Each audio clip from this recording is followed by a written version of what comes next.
मुख्यमंत्री सुखदेव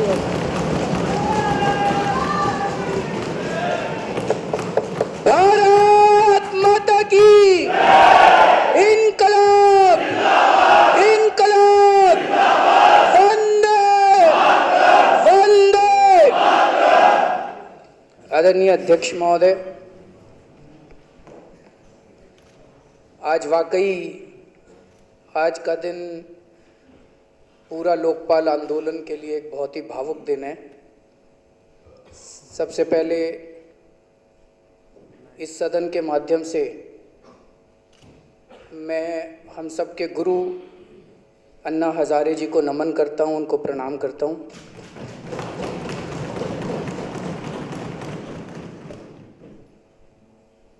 इस आंदोलन में हजारों हजारों वॉलंटियर्स, जिन लोगों ने समय समय पे हिस्सा लिया, जिन लोगों ने अपना सब कुछ कुर्बान किया, जैसा कि मैं हमेशा कहता हूं कि नियति ने, भगवान ने हम सब लोगों को तो शोहरत दी। आज लोग हमें जानते हैं, इस सदन के अंदर बैठे हुए सभी विधायकों को भी जानते हैं, लेकिन ऐसे हजारों वॉलंटियर्स हैं जिन लोगों, जो फेसलेस वॉलंटियर्स हैं, जिन लोगों ने इस पूरे आंदोलन के अंदर हिस्सा लिया, अपनी नौकरियां छोड़ दी, अपनी दुकानें बंद कर दी, अपने बीवी बच्चे बर्बाद हो गए उन लोगों के, उन लोगों ने लाठियां खाई, वो जेल गए, उन सभी वॉलंटियर्स को मैं नमन करता हूं। इस आंदोलन में हजारों लोगों ने, आम आदमी ने, इस देश के हजारों हजारों लाखों लोगों ने इस आंदोलन के अंदर हिस्सा लिया, उन सबको मैं नमन करता हूं। मुझे याद आ रहा है 4 अप्रैल 2011 का दिन था, जब अन्ना हजारे जी जंतर मंतर के ऊपर आकर बैठे थे। सितंबर 2010 के आसपास हम कुछ लोग इकट्ठे हुए थे। हम लोगों ने एक लोकपाल बिल ड्राफ्ट किया था, कई सारे देशों के कानून अध्ययन किए थे, हांगकांग का कानून अध्ययन किया था, और भी कई सारे कानून अध्ययन किए थे, और एक ड्राफ्ट तैयार किया था। उसके बाद बाबा रामदेव जी जुड़े इस पूरे आंदोलन के साथ, श्री श्री रविशंकर जी जुड़े इस आंदोलन के साथ, किरण बेदी जी जुड़ी इस आंदोलन के साथ, प्रशांत भूषण जी जुड़े इस आंदोलन के साथ, और कई लोग जुड़े इस आंदोलन के साथ समय समय पर। उन सब लोगों को मैं नमस्कार करता हूं, उनका वंदन करता हूं, उनको सलाम करता हूं।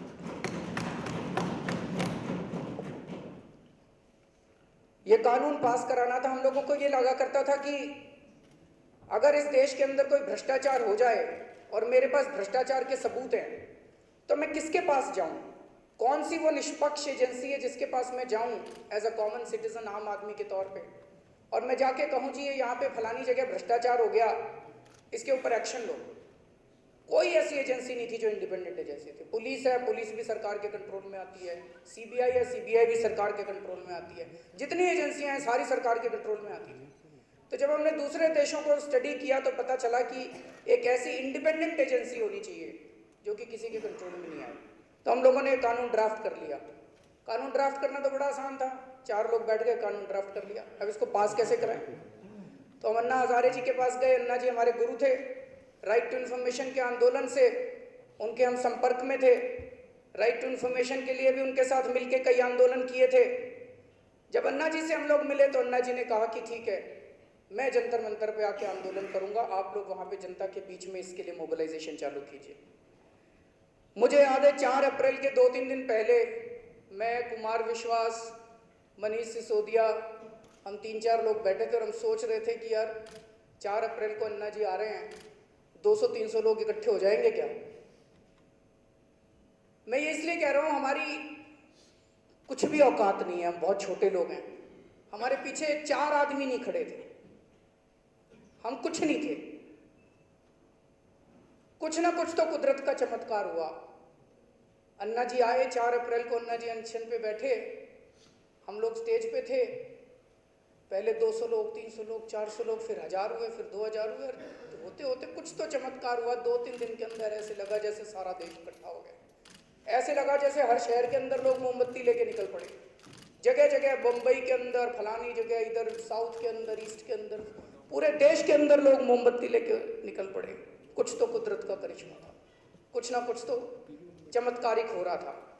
और 5 दिन के अंदर 9 अप्रैल को केंद्र सरकार को एक जॉइंट ड्राफ्टिंग कमेटी बनानी पड़ी, जिसमें 5 केंद्रीय मंत्री, इतने बड़े बड़े मंत्री, उसमें वित्त मंत्री उस वक्त के थे प्रणब मुखर्जी साहब, चिदम्बरम साहब थे, कपिल सिब्बल साहब थे, मोइली साहब थे और एक और मंत्री थे, और 5 हम छुटके छुटके लोग उनके साथ बैठा करते थे।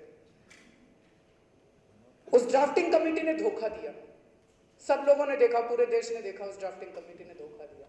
उनके साथ कई मीटिंग हुई, मीटिंग में चर्चा करते थे, मेरे ख्याल से 10 मीटिंग हुई कि 13 मीटिंग हुई उनके साथ। और उन 10 या 13 मीटिंग्स के बाद आखिरी मीटिंग में अचानक वो 5 लोग एक ड्राफ्ट लेके आ गए, बोले जी बस ये ड्राफ्ट है। हमने कहा इतनी सारी मीटिंग हुई, इसमें हमने जितनी चर्चा करी उसका, बोले वो सब खत्म, बस ये ड्राफ्ट है, ये अब ये ड्राफ्ट नहीं। तो ये तो धोखा हो गया हमारे साथ, सारे देश ने देखा धोखा हो गया। देश की जनता बड़ी सयानी है, देश की जनता समझती है, बोल सकती नहीं है जनता, लेकिन समझती है, और जब टाइम आता है तो अपना वोट दे के वो बताती है, दूध का दूध पानी का पानी कर देती है। देश की जनता देख रही थी कि सच्चाई हमारे साथ है, हम अपने लिए काम नहीं कर रहे थे। अन्ना जी अपने लिए थोड़ी बैठे थे वहां पेंशन, 75 साल की उम्र में वो बूढ़ा आदमी अपने लिए थोड़ी बैठा था। फिर 16 अगस्त का दिन आया, जब इन्होंने जॉइंट ड्राफ्टिंग कमेटी ने धोखा दिया तो अन्ना जी ने कहा दोबारा निशन करेंगे। 16 अगस्त का दिन आया, इन्होंने अन्ना जी को उठा के जेल में डाल दिया। तो जो नहीं होना था वो हो गया, सारा देश खड़ा हो गया। 16 अगस्त से 27 अगस्त की जो अगस्त क्रांति थी, ऐतिहासिक क्रांति थी। मुझे लोग बताते हैं शायद जेपी के टाइम में इस किस्म के लोग इकट्ठे हुए थे, उसके बाद शायद अभी लोग इकट्ठे हुए थे। फिर सरकार ने धोखा दिया, उसके बाद फिर से उन्होंने एक स्टैंडिंग कमेटी बनाई, स्टैंडिंग कमेटी को रेफर कर दिया, ये करा वो करा, और फाइनली जो कानून लेके आए वो देश के साथ एक धोखा था। सारा देश समझ गया कि इनकी इच्छा नहीं है, इनकी इच्छा शक्ति नहीं है, और चैलेंज करते रहे ये लोग, बार बार चैलेंज करते थे खड़े होकर। कानून बनाना है, अपने हिसाब का कानून बनाना है तो चुनाव लड़के दिखाओ, चुनाव लड़के दिखाओ। हम कहते थे जी हम चुनाव कभी लड़े ही नहीं, हमको चुनाव लड़ने नहीं आते, हमारे पास ना पैसा है, ना आदमी है, ना हमको चुनाव लड़ने आते, हम कैसे चुनाव लड़ेंगे। वो तो चैलेंज करते थे, अपने हिसाब का कानून बनाना है तो चुनाव लड़के दिखाओ। लेकिन पिछले 3-4 साल में मुझे ये लगने लगा है कि ये जो आम आदमी है ना, ये बड़ा ताकतवर है, इसको चैलेंज करने की कोई हिम्मत ना करे तो ज्यादा अच्छा रहेगा। ये आम आदमी जिस दिन खड़ा हो जाता है उस दिन बड़े बड़ों के सिंहासन डोल जाते हैं। आम आदमी खड़ा हो गया, इस देश का आम आदमी इकट्ठा हो गया। जब इस देश के आम आदमी ने देखा कि ये जो सत्ता में बैठे हैं, संसद के अंदर बैठे हैं, बड़े बड़े महलों में बैठे हैं, ये लोग धोखे पे धोखा दे रहे हैं, तो आम आदमी ने तय किया कि इन छोटे छोटे लोगों को अब अंदर भेजना है। इन छोटे छोटे लोगों ने, आम आदमियों ने फिर अपनी पार्टी बनाई, आम आदमी पार्टी। आम आदमी पार्टी जब बनी तो बड़ा मजाक उड़ाया जाता था, इनका एक भी सीट नहीं आएगी, ये केजरीवाल शायद अपनी सीट निकाल ले, बाकियों की तो जमानत जब्त होगी। लेकिन फिर से कुदरत ने एक चमत्कार किया और 1 साल के अंदर ही इस आम आदमी पार्टी की 28 सीट आ गई। ये कानून हमारा कानून नहीं है, ये कानून इस देश की जनता का कानून है। इस देश की जनता ने जब देखा कि लोकपाल कानून पास नहीं हो रहा आंदोलन से, तो इस देश की जनता ने 28 सीट देके भेजी। और इस देश की जनता ने जब देखा कि 28 सीट से भी कानून पास नहीं हो रहा, तो इस देश की जनता ने 67 सीट देके भेजी। अब कसर नहीं, जनता ने कह दिया अब कोई कसर नहीं छोड़ेंगे, अब अंदर जाओ और कानून बनाओ। 49 दिन की सरकार बनी, 49 दिन के अंदर लोकपाल बिल की इंतजार नहीं करी हम लोगों ने। 49 दिन आज भी इस देश की जनता याद करती है, जिस तरह से भ्रष्टाचार खत्म किया गया था उस 49 दिन के अंदर। एक एक आम आदमी की जिंदगी के अंदर भ्रष्टाचार खत्म हो गया था। एक ऐसी दहशत फैल गई थी चारों तरफ कि अब अगर कोई पैसे मांगेगा तो उसकी ऐसी तैसी उसको छोड़ेगी नहीं सरकार, और कई लोग जेल गए थे। लेकिन सबसे बड़ा काम हुआ था उन दिनों के अंदर, जिस आदमी के नाम से इस देश की सत्ता में बैठे सब लोग घबराते हैं। इस देश का सबसे बड़ा इंडस्ट्रियलिस्ट कौन है? मुकेश अंबानी। मुकेश अंबानी के खिलाफ किसी भी पार्टी, चाहे बीजेपी वाले ले लो चाहे कांग्रेस वाले, नहीं,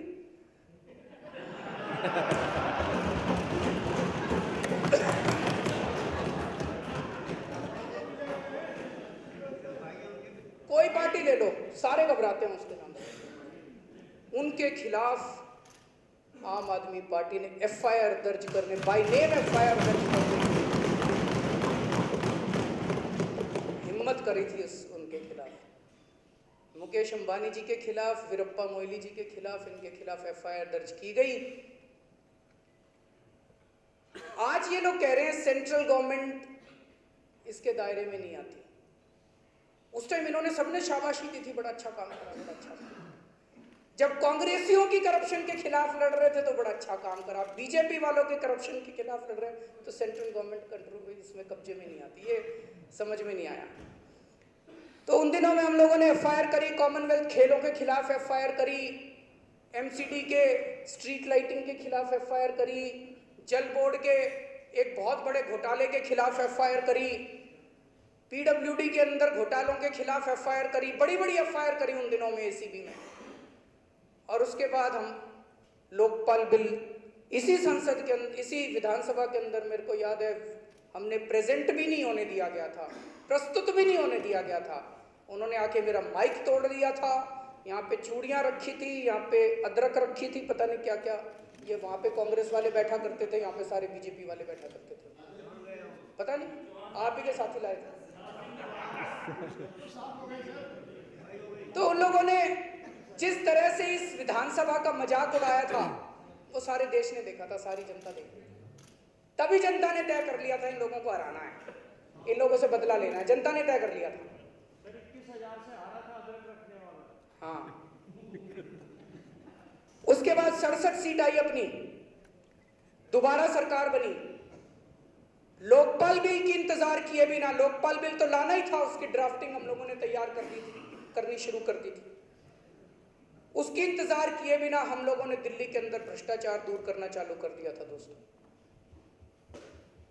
पहले 3 या 4 महीने, 8 जून को, 8 जून से पहले एंटी करप्शन ब्रांच अपने अंडर में आया करती थी। 8 जून के पहले इसी एंटी करप्शन ब्रांच ने दिल्ली के अंदर दहशत फैला दी थी, वही दहशत जो 49 दिन के अंदर देखने को मिली थी। दिल्ली के अंदर सब लोग डर गए थे, सारे अफसर डर गए थे कि अब अगर भ्रष्टाचार करेंगे तो पकड़े जाएंगे और हमारी ऐसी तैसी हो जाएगी। उन्हीं 49 दिन, अभी 8 जून के पहले एंटी करप्शन ब्रांच ने जो केस मुकेश अंबानी के खिलाफ करा था, उस केस के अंदर उन रिलायंस वालों को सम्मन करना चालू कर दिया था, उनके सीईओ को सम्मन करना चालू कर दिया था। जो केस हम लोगों ने पीडब्ल्यूडी, जल बोर्ड, इन सब के खिलाफ करे थे, उनमें सब में सम्मन करना चालू कर दिया था। और अचानक 8 जून को प्रधानमंत्री जी ने अपनी पैरामिलिट्री फोर्स भेज के और एंटी करप्शन ब्रांच के ऊपर कब्जा कर लिया। और 8 जून के बाद से आज तक जो मेरे को जानकारी मिली है, ये सारे बड़े बड़े केसेस जो हम लोगों ने खोले थे मुकेश अंबानी के खिलाफ, जल बोर्ड के फलाने, उसमें बड़े बड़े पुराने नेता फंस रहे थे। अंत में सारे एक साथ है जी, बीजेपी कांग्रेस वाले सारे मिले हुए हैं। बीजेपी आती है वो कांग्रेस वालों को बचाती है, कांग्रेस वाले आते हैं बीजेपी वालों को बचाते हैं। नहीं तो क्या जरूरत थी, हम तो उनके पुराने वालों की ऐसी तैसी कर रहे थे, बीजेपी को उनको बचाने की क्या जरूरत थी, लेकिन बचा रहे। तो इन लोगों ने 8 जून के बाद से लेके आज तक उस केस में एक भी नोटिस जारी नहीं हुआ भाई साहब, मुकेश अंबानी के खिलाफ एक भी नोटिस जारी नहीं। सारे केसेस ठंडे बस्ते में डाल दिए, सारे के सारे। खैर, हम अपना काम कर रहे थे। आज तक भारत के इतिहास में कभी नहीं हुआ कि एक पुल बनना हो, 250 करोड़ की लागत हो। नॉर्मली क्या होता है, 250 करोड़ का अगर पुल बनना होता है तो जब तक बनता है वैसे ही 10 साल बीत जाते हैं, और जब तक बनता है उसका 250 करोड़ नहीं 2,500 करोड़ की उसकी लागत बन जाती है।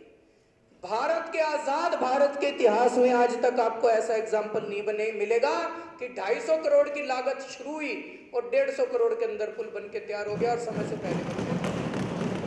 हमने लोकपाल का इंतजार नहीं करा, नीयत साफ थी, अंदर साफ है, आत्मा साफ है हमारी। हमने लोकपाल का इंतजार नहीं करा। एक दिन अचानक किसी ने बताया हमारा एक मंत्री जो है वो गड़बड़ कर रहा है। कोई अखबार वालों ने नहीं, विजेंद्र जी को भी नहीं पता चला था उसके बारे में, आपने नहीं बताया था, हमको खुद ही पता चला था। तो मैंने और मनीष ने सारी रात बैठ के वो वाला वीडियो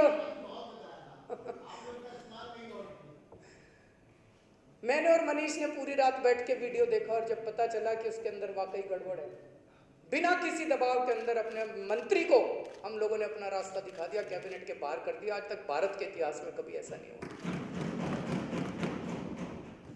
अभी सीएमएस ने, सेंटर फॉर मीडिया स्टडीज है शायद, सीएमएस ने एक सर्वे किया था जिसमें ये निकल के आया कि दिल्ली के अंदर भ्रष्टाचार के अंदर भारी गिरावट आई है। तो दिल्ली के अंदर भ्रष्टाचार बिना लोकपाल बिल के ही काफी कम हो गया है। लेकिन कल हमारी सरकार कभी 10 साल बाद, 15 साल बाद, 20 साल बाद रहे ना रहे, अपने को सिस्टम ऐसा बनाना है कि ये भ्रष्टाचार चाहे हम रहे ना रहे, भ्रष्टाचार हमेशा कम होना चाहिए। इसीलिए लोकपाल बिल लाना चाहिए। जब तक अपनी सरकार है हम तो कर ही रहे हैं, हम तो भ्रष्टाचारियों की ऐसी तैसी कर ही रहे हैं, लेकिन अपने को लोकपाल बिल की इसलिए जरूरत है, कल को कहीं उनकी सरकार बन गई तो फिर ये लोकपाल उनकी ऐसी तैसी करेगा और कुछ करने। हमने सीएजी ऑडिट ऑर्डर किया, बिजली कंपनियों का ऑडिट। आज तक कई सारे ऐसे राज्य हैं जिनके अंदर प्राइवेट बिजली कंपनियां काम कर रही हैं, एक भी किसी भी राज्य ने अपनी बिजली कंपनियों के खिलाफ सीएजी का ऑडिट ऑर्डर नहीं किया। हम लोगों ने 49 दिन की सरकार के अंदर ऑडिट ऑर्डर करके गए थे और अब ऑडिट रिपोर्ट की ड्राफ्ट रिपोर्ट तैयार हो गई थी। ये तो अड़चन आ गई, दिल्ली हाईकोर्ट का ऑर्डर, लेकिन उस रिपोर्ट को अगर आप पढ़ो तो उसके अंदर हजारों करोड़ का घपला निकल के आया, 8000 करोड़ का घपला निकल के आया। अभी कल शायद हम लोगों ने एमएलए सैलरी का, एमएलए की सैलरी बढ़ाने का, एमएलए की तनख्वाह बढ़ाने का बिल पास किया और चारों तरफ कई मीडिया वाले कह रहे हैं ये तनख्वाह बढ़ा दी, तनख्वाह बढ़ा दी। मैं कहना चाहता हूँ जितने आपके मालिकों को तनख्वाह मिल रही है उससे बहुत कम, उससे एक 1/20th पोर्शन भी नहीं मिल रही जिनकी, जितने चैनल वालों के मालिकों को तनख्वाह मिलती है, जितने चैनल वालों के एडिटर्स को तनख्वाह मिलती है उससे 1/20th भी नहीं मिल रही। जितने चैनल वालों के बड़े बड़े एंकर, ये जो कोट पैंट टाई पहन के रोज रात को डिबेट में आते हैं, इनको जितनी तनख्वाह मिलती है, इनकी ड्रेस पे जितनी तनख्वाह खर्च होती है उतनी भी हमारे एमएलए को बढ़ने के बाद भी नहीं होती।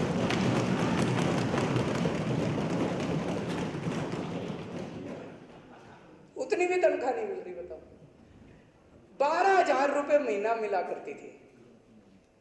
अब जिन लोगों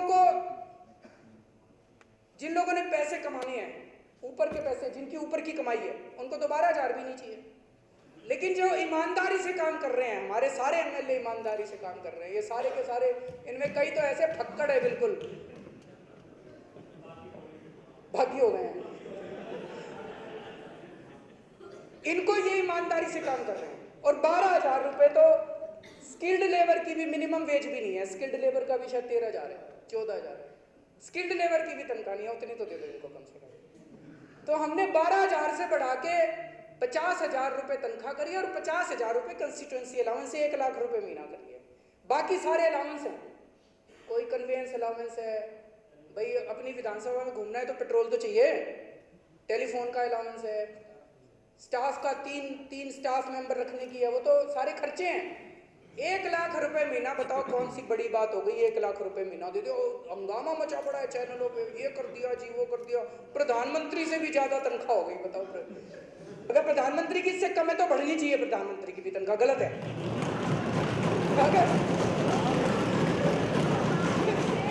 मुद्दा ये उल्टा, प्रधानमंत्री का काम कैसे चल रहा है?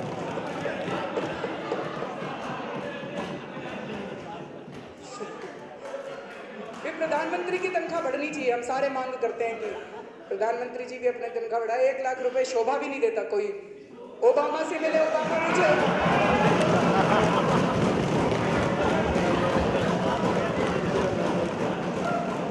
कल को ओबामा से मिले, ओबामा पूछे कितनी तनख्वाह, कहीं 1 लाख रुपए महीना, बताओ क्या शोभा देता है? तो उनको तनख्वाह अपनी कम से कम 8-10 लाख रुपए महीना करनी चाहिए थोड़ा। तो ईमानदार सरकार है, ईमानदारी से अगर हम चाहते हैं हमारे सारे एमएलए ईमानदारी से काम करें, अच्छी तनख्वाह दो, अच्छी फैसिलिटीज दो, अच्छा काम करने की सहूलियत दो, और फिर कोई गड़बड़ करे तो बख्शो मत, उसको जेल भेजो।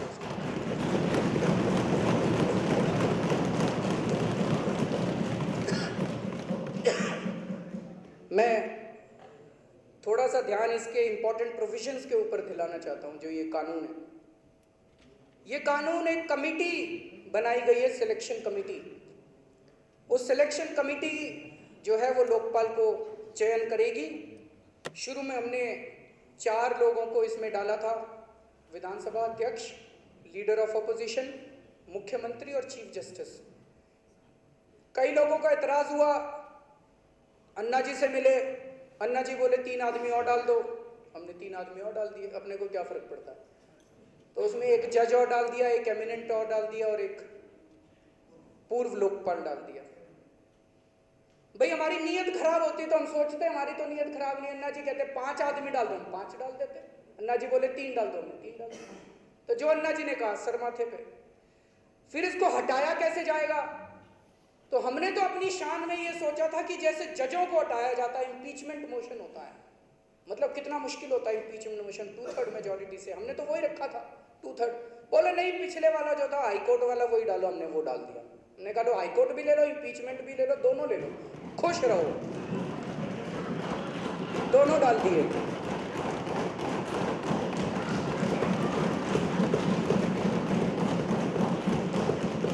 अब कह रहे हैं जुरिस्डिक्शन कि कुछ लोग कह रहे हैं कि केंद्र सरकार के कर्मचारी, दिल्ली पुलिस के कर्मचारी, केंद्र सरकार के मंत्री इसके दायरे में नहीं आने चाहिए। तो जैसे अभी सतिंदर जी ने बताया कि भाई अगर एक दरोगा है, एक पुलिस वाला है, पुलिस इंस्पेक्टर है, आज अगर हमारे प्रधानमंत्री जी अगर मर्डर करें तो दरोगा जाके उनको गिरफ्तार कर सकता है।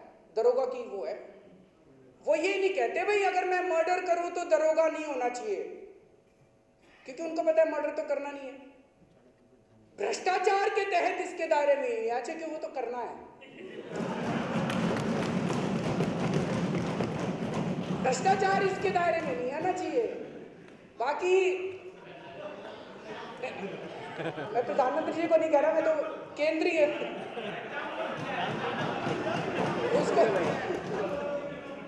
मेरा ये कहने का मतलब है, तो मजाक की बात थी, लेकिन असलियत ये है संविधान के अंदर, संविधान आइटम नंबर 1 और 2 ऑफ कंकरेंट लिस्ट, आईपीसी और सीआरपीसी दिल्ली सरकार के, दिल्ली विधानसभा के दायरे के अंदर आता है कंकरेंट लिस्ट में। संविधान, देश का संविधान दिल्ली सरकार को यह दायित्व देता है, यह जिम्मेदारी देता है कि दिल्ली की सीमाओं के अंदर कहीं भी अगर भ्रष्टाचार होगा तो उस भ्रष्टाचार को रोकने की जिम्मेदारी सदन की है। इस भ्रष्टाचार को रोकने की जिम्मेदारी दिल्ली सरकार की है, और उस जिम्मेदारी से यह सदन भागने वाला नहीं है, उस जिम्मेदारी से दिल्ली सरकार भागने वाली नहीं है। हम अपने संविधान के अंदर जो हमारे को जिम्मेदारी दी गई है, उस जिम्मेदारी को हम पूरी तरह से पूरा कर रहे हैं, और ये कानून उसी दिशा के अंदर एक कदम है। इस कानून के अंदर लोकपाल की अपनी एक इंडिपेंडेंट इन्वेस्टिगेटिव एजेंसी है, इंडिपेंडेंट प्रोसिक्यूशन एजेंसी है, टाइम बाउंड मैनर में इन्वेस्टिगेशन। पहली बार हम देखते हैं 2G का मामला कब से चल रहा है, मर जाते हैं लोग, जो एक्यूज होते हैं वो मर जाते हैं, चलते ही रहते हैं केसेस। इसमें 6 महीने के अंदर इन्वेस्टिगेशन पूरी करने का, 6 महीने के अंदर मुकदमा पूरा करने का है कि अगर जो मुकदमा चलेगा, जांच पूरी होने के बाद मुकदमा कोर्ट में जाएगा, तो दिल्ली सरकार चीफ जस्टिस के साथ मिलकर इतने कोर्ट बनाएगी कि कोर्ट के अंदर 6 महीने के अंदर कोई भी भ्रष्टाचार का मुकदमा पूरा हो जाएगा। अगर लोकपाल को लगेगा कि किसी अफसर ने या किसी नेता ने कोई भी प्रॉपर्टी भ्रष्टाचार से उसने अर्जित करी है, तो लोकपाल को यह पावर दी गई है उस प्रॉपर्टी को अटैच करने के लिए। जब जांच चल रही है उसी वक्त, जांच के वक्त उसकी प्रॉपर्टी को अटैच किया जा सकता है। इस कानून के तहत सजा भी बढ़ाई गई है, 10 साल से लाइफ इम्प्रिजनमेंट तक सजा बढ़ा दी गई है। पहले 7 साल थी, 7 साल मैक्सिमम सजा थी, जो बढ़ा के 10 साल कर दी गई है, और वो भी life imprisonment rarest of rare cases में। हर अफसर को सालाना तौर पे अपने प्रॉपर्टी स्टेटमेंट देने पड़ेंगे। 31 जनवरी तक प्रॉपर्टी स्टेटमेंट अपने और अपने पूरे परिवार के देने पड़ेंगे, और अगर वो प्रॉपर्टी स्टेटमेंट नहीं देते तो अगले महीने की उसको तनख्वाह नहीं मिलेगी, फरवरी की उसको तनख्वाह नहीं मिलेगी। विसल ब्लोअर्स को जो शिकायत करते हैं, कितने देश के अंदर हमने देखे विसल ब्लोअर्स का कत्ल कर दिया गया, ये कानून पहली बार विसल ब्लोअर्स को प्रोटेक्शन देने की बात करता है कि लोकपाल की जिम्मेदारी होगी विसल ब्लोअर्स को प्रोटेक्शन देने की। कोई भी आजकल हम देखते हैं कोई भी अफसर रिटायर होता है, वो रिटायर होने के अगले दिन वो उसी कंपनी के अंदर जाके लग जाता है जिस कंपनी का वो काम कर, जिसको टेंडर दे रहा था। पीडब्ल्यूडी में था, किसी कंपनी को टेंडर दिया और रिटायरमेंट के बाद उसी कंपनी में जाके लगा। बिजली कंपनी पावर सेक्रेटरी था और अगले दिन रिटायर हुआ और उसी बिजली कंपनी में जाए। ये गड़बड़ है। इसका रिटायरमेंट के पहले सेटिंग कर लेते हैं, वो रिटायरमेंट के पहले उनको फायदा पहुंचाते हैं और फिर जाके वहां पे लग जाते हैं। इस कानून के अंदर पहली बार लिखा गया कि 2 साल तक आप किसी कंपनी में नहीं जा सकते जिस कंपनी के साथ। 2G के अंदर हमने देखा, 2G घोटाले के अंदर 1,76,000 करोड़ रुपए का बताते हैं कि सरकार को नुकसान हुआ, देश को नुकसान हुआ। और एक सुप्रीम कोर्ट की हेयरिंग के दौरान बताया गया कि 5,000 करोड़ रुपए की रिश्वत चली। इस कानून में पहली बार लिखा है कि जितना सरकार को नुकसान होगा उसका 5 गुना नुकसान उन लोगों से लिया जाएगा। तो 1,76,000 करोड़ मतलब लगभग 8.5 लाख करोड़ रुपए इनसे रिकवर किए जाते अगर ये कानून होता तो दोस्तों बहुत ही सख्त कानून लाया जा रहा है। ये कुछ लोग कह रहे हैं कमजोर कानून है, हम कह रहे हैं चलो कमजोर कानून है, इतना ही पास कर दो आप लोग, चलो कमजोर ही पास करो। आपका तो अच्छा ही है, कमजोर पास होगा। और हमारा मत करो, चलो ये कमजोर कानून अपने बीजेपी के राज्यों में करा लो, कांग्रेस के राज्यों में, इतना ही करा लो, चलो इतना ही कराओ। एक कहानी है, एक महिला थी, उसका बेटा गुड़ खाया करता था। तो वो एक पंडित जी के पास गई, संत के पास, बोली जी ये गुड़ बहुत खाता है, इसको समझाओ। बोला बहन 15 दिन के बाद आना। तो वो 15 दिन के बाद गई, तो वो बच्चे को बोला बेटा गुड़ ना खाया कर, गुड़ खाना ठीक नहीं है। तो वो बहन बोली जी ये 15 दिन पहले ही कह देते, मेरे को दोबारा क्यों बुलाया। बोला 15 दिन पहले मैं भी गुड़ खाया करता था, इन 15 दिन में मैंने गुड़ खाना छोड़ा, पहले खुद गुड़ खाना छोड़ा, अब मैं अपने अंदर से कह सकता हूँ कि बेटा गुड़ मत खाया कर, गुड़ खाना अच्छी बात नहीं है। तो मैं बीजेपी और कांग्रेस वालों से कह रहा हूँ पहले लोकपाल पास करो, फिर कहना कि लोकपाल ठीक नहीं है।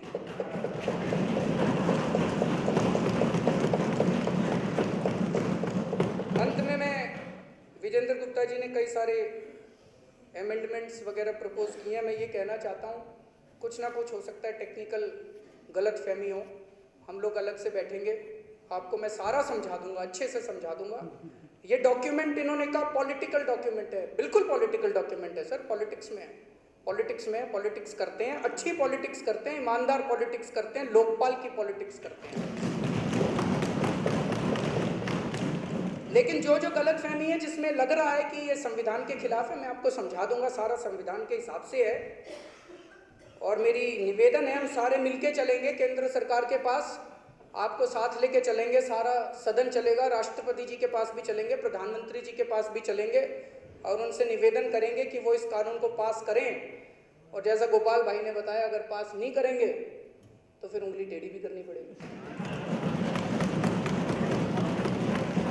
अब सब लोगों के सहयोग की ज़रूरत पड़ेगी और इस कानून को पास करा के रहेंगे।